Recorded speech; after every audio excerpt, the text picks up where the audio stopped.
GST practitioner Renu Sharma आपका स्वागत करती हूँ अपने यूट्यूब चैनल पे जीनियस टैक्स सॉल्यूशन में। फ्रेंड्स, आज हम इस वीडियो में नोटिफिकेशन को देखेंगे, नोटिफिकेशन नंबर 39, जो जिसमें बताया था फाइनेंस एक्ट 2021 के कुछ सेक्शंस को नोटिफाई किया गया है। कब से नोटिफाई होंगे ये? From first day of January 2022 से ये हमारे पास जो है नोटिफाई होने वाली हैं। फ्रेंड्स, इसके रिगार्डिंग मैंने एक छोटा वीडियो बनाया था कि फाइनेंस एक्ट का 109 जो है बात करता है सीजीएसटी के सेक्शन 16 की, उसमें जो है सबसेक्शन 2 में एंटर किया गया है सब क्लोज 2A, जो हमें आईटीसी की बात करता है। उसके रिगार्डिंग मैंने छोटी सी वीडियो आपके लिए बनाया था। आज हम इसमें डिटेल में देखेंगे कौन कौन से सेक्शंस को अमेंड किया गया है थ्रू जो कि हमारे फाइनेंस एक्ट के हैं। देखते हैं नोटिफिकेशन को एक बार। In exercise of the power confirmed by clause 2 of section 2 of the section 1 of the finance act 2021, the central government hereby appoints the first day of January 2022 as the date on which the provision of sections 108, 109 और 113 से लेके 122 of the said act shall come to the force. यानी कि ये जो sections हैं finance act 2021 के, ये अब एप्लीकेबल हो जाएंगे from first day of January 22 से। फाइनेंस एक्ट के ये सेक्शन सीजीएसटी में क्या कहते हैं डिटेल में इस वीडियो में देखने वाले हैं। वीडियो थोड़ा लंबे होने वाला है तो बने रहिए हमारे साथ। अब देखते हैं फाइनेंस एक्ट को। फाइनेंस एक्ट का फ्रेंड्स, फाइनेंस एक्ट के 108, 109 को नोटिफाई किया गया है और 113 से लेके 122 तक जो है सेक्शंस को नोटिफाई कर दिया गया है from first day of January 2022 से। यानी कि नया साल से ये जो है हमारे सेक्शन एप्लीकेबल हो जाएंगे। सेक्शन 108 ऑफ फाइनेंस एक्ट का क्या कहता है? ये हमारा सीजीएसटी एक्ट के सेक्शन 7 के बारे में बात करता है। सेक्शन 7 ऑफ सीजीएसटी बात करता है हमारे स्कोप ऑफ सप्लाई की। स्कोप ऑफ सप्लाई की बात करता है। स्कोप ऑफ सप्लाई में सेक्शन 7 में सबसेक्शन 1 में एंटर किया जाएगा डबल ए जो है एंट्री को इंसर्ट किया जाएगा। इस एंट्री में क्या कहा गया है देखते हैं। ये एंट्री जो है डे 1 से ही डिस्प्यूटेड है और इसको कब से अमेंड किया जा रहा है? रेट्रोस्पेक्टिव डेट से। यानी कि ये जो सब सेक्शन जो इंसर्ट किया जा रहा है, डबल ए एंट्री को इंसर्ट किया जा रहा है, ये हमारा फर्स्ट डे ऑफ जुलाई 2070 से एप्लीकेबल माना जाएगा इस नोटिफिकेशन के द्वारा। इसमें क्या कहा गया है? द एक्टिविटीज और transaction by a person other than an individual or its member or constitutes or vice versa for cash, deferred payment or other valuable consideration। यानी कि जो भी हमारी एक्टिविटीज हैं क्लब से, एसोसिएशन से और जो हासी सोसाइटीज होती हैं जो एसोसिएशन से बनी हुई, इनके जो अगर मेंबर्स को कुछ सप्लाई किया जाएगा तो उसको भी सप्लाई के दायरे में रखा जाएगा। पहले इस एंट्री को हमारे शेड्यूल 2 में रखा गया था। शेड्यूल 2 पैरा 7 हमें इसके बारे में बात करता है। जो क्लब एसोसिएशन के मेंबर्स हैं, जो रजिस्टर्ड मेंबर हैं, उनके द्वारा जो सप्लाई की जाती है उसको पहले सर्विसेज के दायरे में रखा गया था शेड्यूल 2 में। अब शेड्यूल 2 से उसको हटाकर अब हमारे स्कोप ऑफ सप्लाई के section 7 subsection 1 double A entry के द्वारा इसको इंसर्ट किया जा रहा है। ऑल्दो ये डिस्प्यूटेड मैटर है, देखते हैं क्या लिटिगेशंस इसके रिगार्डिंग हमारे पास आएंगी। 122 ऑफ फाइनेंस एक्ट के द्वारा इसको ओमिट कर दिया गया है। मैं आपको एक बार 122 भी दिखा देती हूँ। आई होप आपको स्क्रीन विजिबल होगा। फ्रेंड्स देखिए यहाँ पर 122 इन schedule 2 of central goods and services tax act paragraph 7 shall be omitted and shall be deemed to have been omitted with effect from first day of July 2017। यानी कि इसको जो है 2017 रेट्रोस्पेक्टिव डेट से ही माना जाएगा कि ये शेड्यूल 2 में नहीं था। अब इसको सेक्शन 7 ऑफ सीजीएसटी एक्ट में ऐड कर दिया गया है, सप्लाई में ही उसको जो है इंसर्ट कर दिया गया है। अब बात करते हैं नेक्स्ट अमेंडमेंट की। क्या नेक्स्ट अमेंडमेंट किया गया है? नेक्स्ट अमेंडमेंट किया गया है फाइनेंस एक्ट का 109।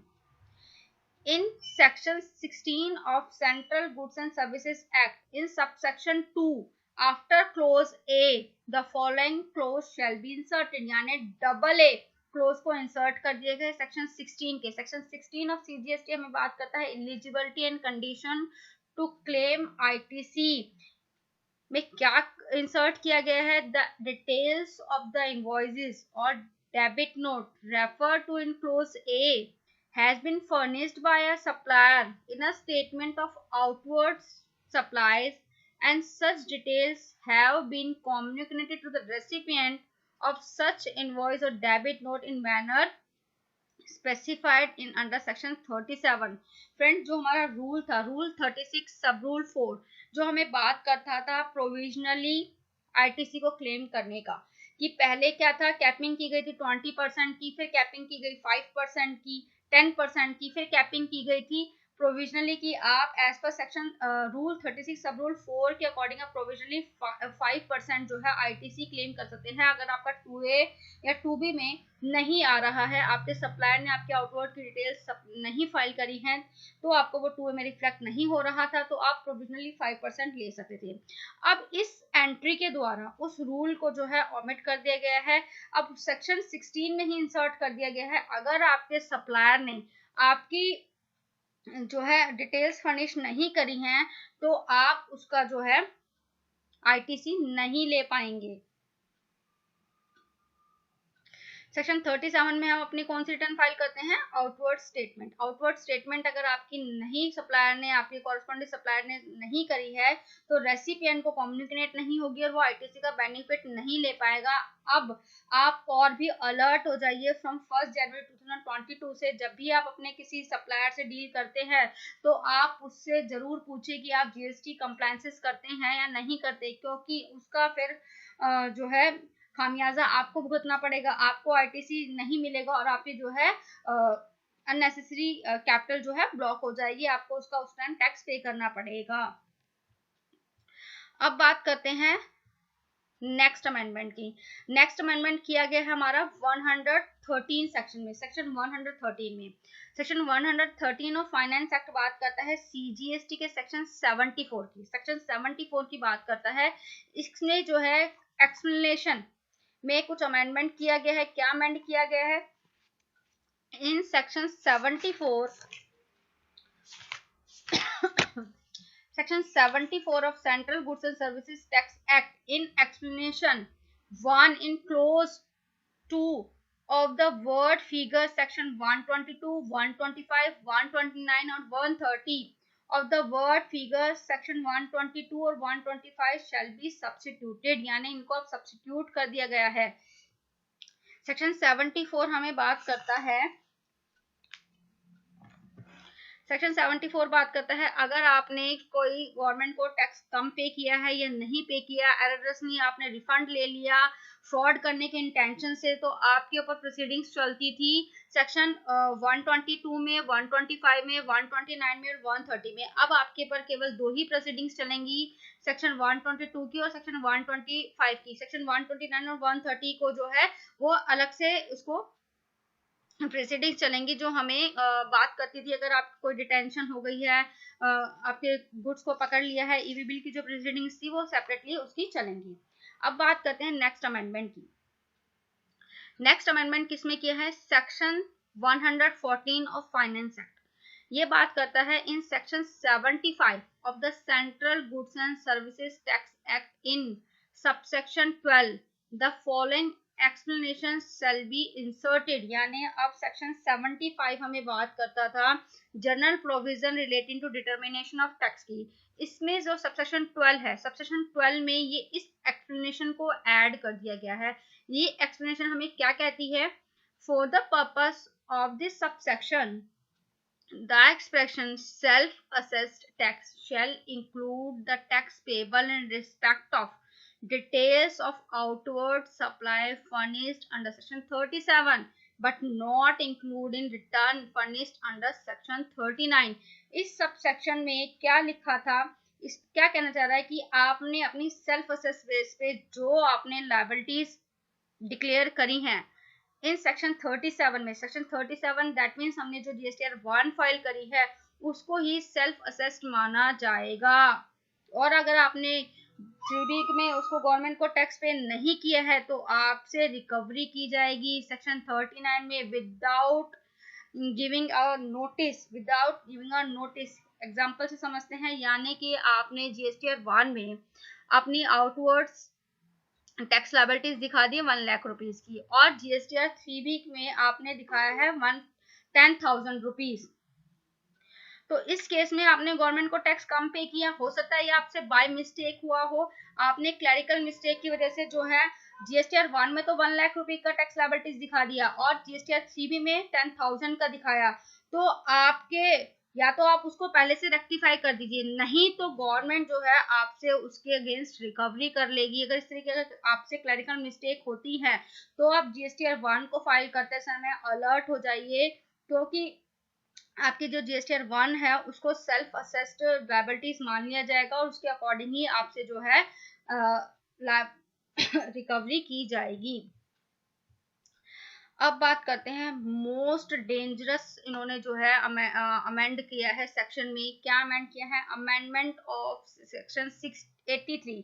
सेक्शन 83 बात करता है हमारा CGST एक्ट का, provisional attachment to protect revenue in certain cases, की आपकी प्रॉपर्टी को प्रोविजनली अटैच किया जाएगा अगर आपके ऊपर कोई प्रोसीडिंग्स चल रही हैं।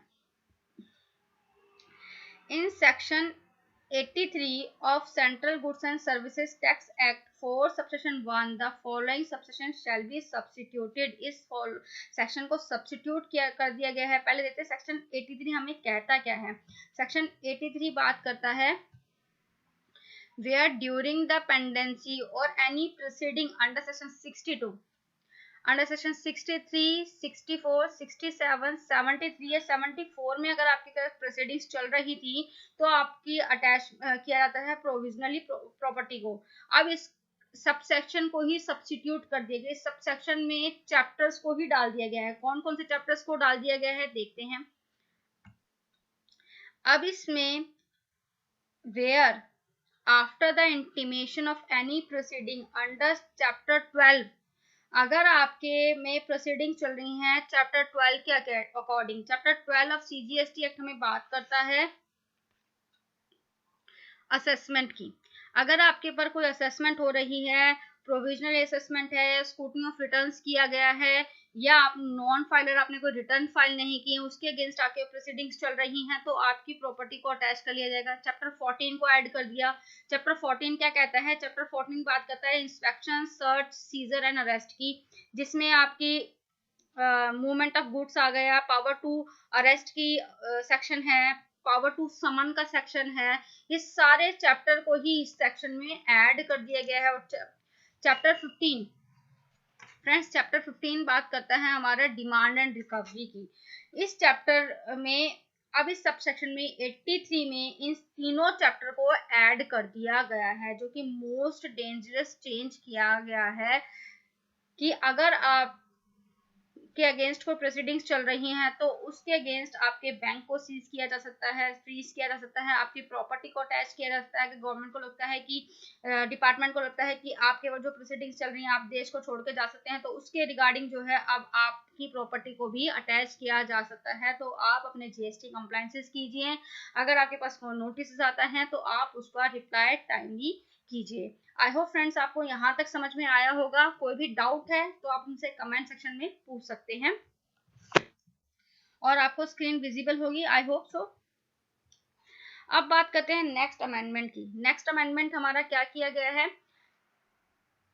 फाइनेंस एक्ट का 116 बात करता है in section 107 of central goods and services tax act in subsection 6 the following proviso shell be inserted.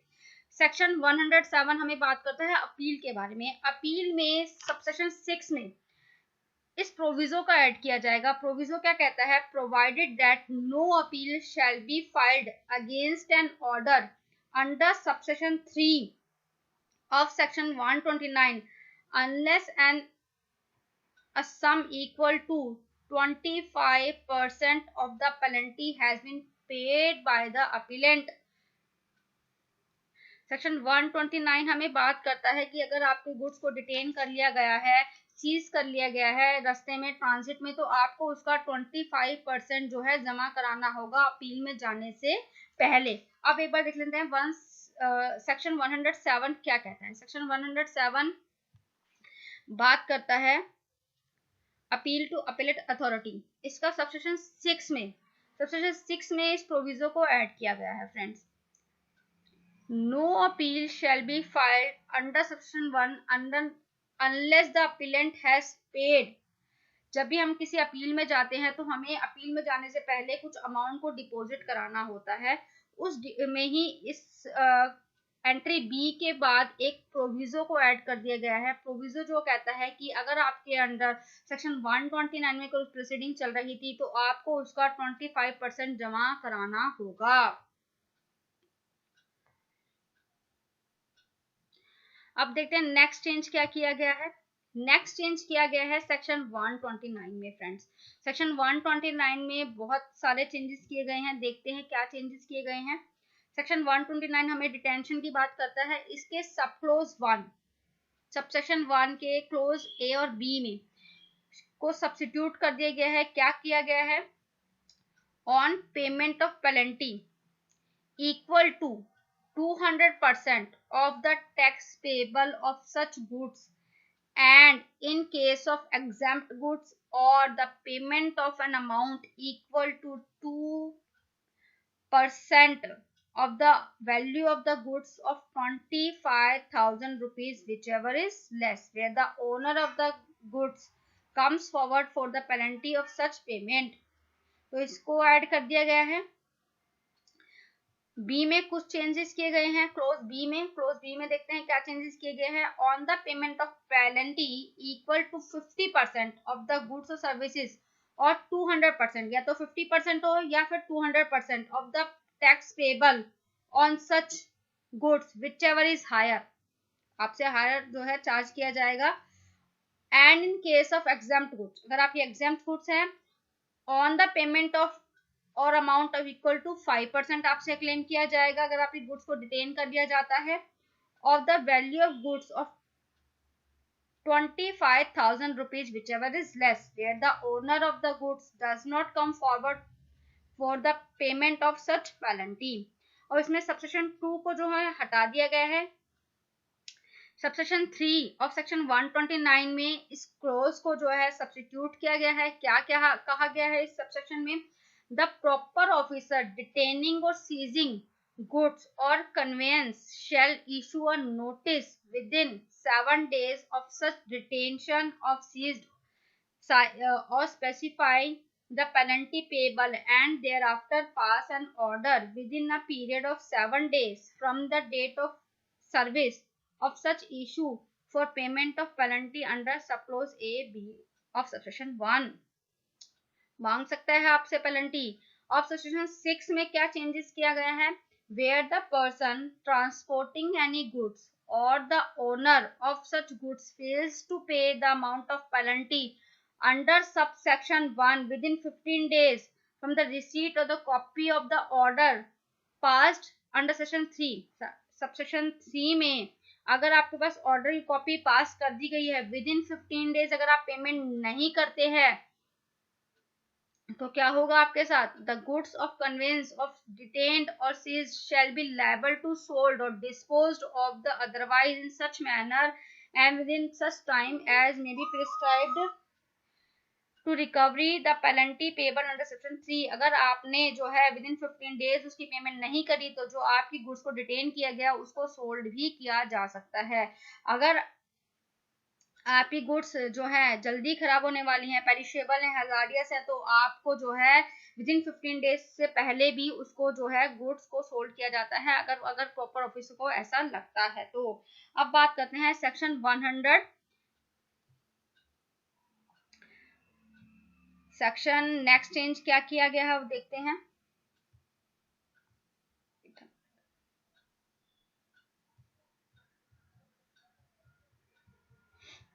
अब सबसेक्शन 4 है। In subsection 4 the word no tax interest और penalty, the word no penalty shall be substituted. एक बार section 129 को देखते हैं। Section 129 के सब क्लोज 1 में नो पेनल्टी वर्ड को जो है सब्स्टिट्यूट कर दिया गया है। यहाँ देखिए आपका जो है सेक्शन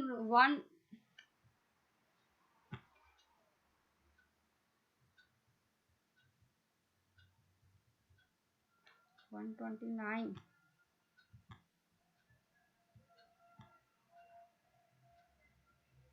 आई होप आपको स्क्रीन दिख रही होगी। यहाँ पर जो है देखिए यहाँ पे लिखा है सबसेक्शन 4 में नो टैक्स इंटरेस्ट और penalty shall be determined under subsection 3 without giving a person commenced और परमिशन टू बीइंग हर्ड की जगह जो है नो पेनल्टी वर्ड को इंसर्ट कर दिया गया है।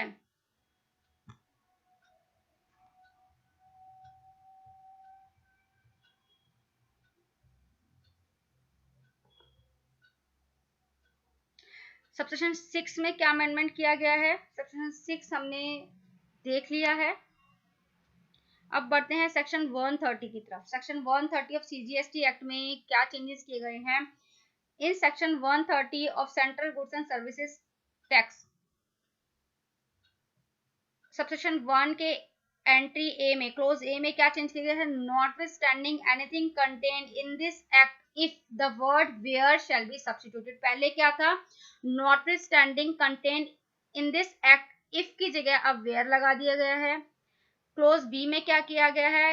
In subsection 2 the second proviso of the word bracket and figure the amount of penalty liable under section 1 of section 29 the word penalty equal to 200% of the tax payable in such goods shall be substituted। और subsection 3 के सब close मतलब section 3 के close C को जो है हटा दिया गया है। अब बात करते हैं नेक्स्ट चेंज की। नेक्स्ट चेंज जो किया गया है सेक्शन 151, सेक्शन 151 में ये ऐड कर दिया गया है। सेक्शन 151 हमें बात करता है power to collect statics. Power to collect statics में चेंज किया गया है द कमिश्नर और an officer authorised by him may by an order direct और person to furnish information relating to any matter dealt with the connection with this act within such time in such manner in such form or in such manner as may be specified। Power to call for information के लिए जो है इस section में amend किया गया है। Section 152, section 152 में क्या चेंज किया गया है? सेक्शन 152 हमें बात करता है बार और डिस्कवरी और इंफॉर्मेशन की। इसके जो है सबसेक्शन 1 में क्लोज ए में चेंज को ओमिट कर दिया गया है। The word of individual return और part thereof shall be omitted. इस वर्ड को जो है लाइन को हटा दिया गया है।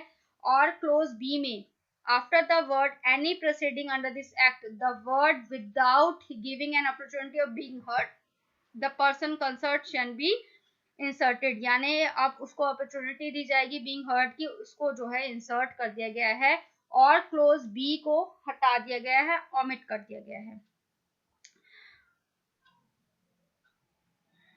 अब बात करते हैं सेक्शन 122 और फाइनेंस एक्ट बात करते हैं शेड्यूल 2 की, जो हम ऑलरेडी डिस्कस कर चुके हैं। शेड्यूल 2 के पैरा 7 को जो है ओमिट कर दिया गया है रेट्रोस्पेक्टिव डेट से। जहां ऑल्दो ये जो है डिस्प्यूटेड मैटर है, देखते हैं आगे क्या क्या लिटिगेशन इसके रिगार्डिंग आती है।